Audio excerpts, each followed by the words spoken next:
Ini adalah Realme 14 5G. Adakah smartphone ni mid-ranger paling pada tahun ini?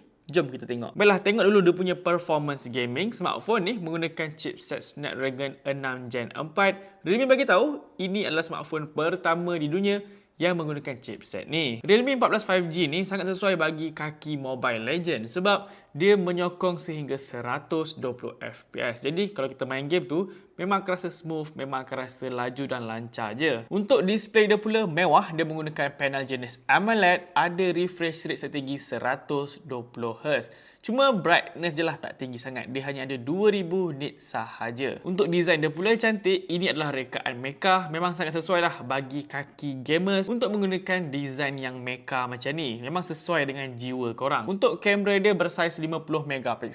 Kemudian dia juga ada OIS. Ada stabilizer. Jadi kalau nak rakam video, nak ambil gambar pada waktu malam, memang tak ada masalah pada smartphone ni. Dia mampu berikan detail, mampu berikan hasil yang baik. Untuk bateri dia pula besar 6000mAh serta ada pengecasan sepantas 45W.